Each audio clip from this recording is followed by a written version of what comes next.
বান্দর পোলা লাবু এইবার হইয়া যামু কাবু। টাইম শেষ। কিসের টাইম? 2 দিন ধইরা তুমিও দাও।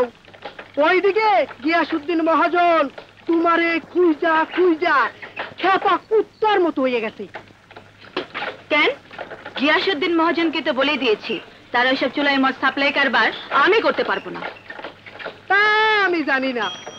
মহাজন কইছে আজ 10টার মধ্যে তার মাল নিয়া ঠিক জায়গা মতো যদি পৌঁছাতে না পারো তাইলে তোমার মায়েরে ঘর থেকে বাইর করে দিব।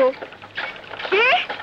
শালা গিয়াসউদ্দিন মহাজনের পেটে কত গ্যাস জমছে আজ আমি দেখে ছাড়বো।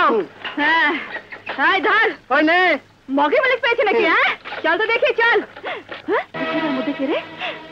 পুলিশ কই? কিন্তু হালাই পাবলিক। কি হলো?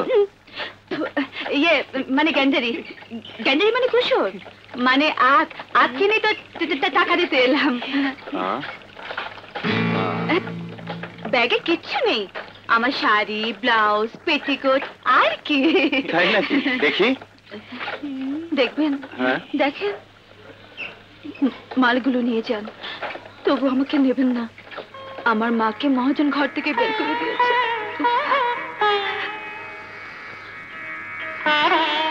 যান ব্যাগ নিয়ে যান। না থাক। থাকবে? নেবেন না? আপনি খুব ভালো পুলিশ। পুলিশ কি করে তোমার মহাজন? কি করে না, চুলায় মদ বানায় আমাদের বস্তিতে, মদের দোকান চালায়, আবার গরিব মেয়েদের ধরে নিয়ে গিয়ে জোর করে বাজে ব্যবসা চালায়। পুলিশকে জানাওনি কেন? কোনো লাভ হয় না। পুলিশ যখনই আসে মদের কারখানা হয়ে যায় দুধের আড়ত, মদের দোকান হয়ে যায় চায়ের দোকান, আর নারী ব্যবসা ঘর হয়ে যায় দুস্থর কল্যাণ কেন্দ্র। বস্তির মানুষেরা কিছু বলে না? গুন্ডার ভয়ে কেউ মুখ খোলে না, তার মদ সাপ্লাই আমি রাজি হইনি বলে। হ্যাঁ শুনেছি। তুমি যাও, মহাজন যা বলে রাজি হয়ে যাও। রাজি হয়ে যাব?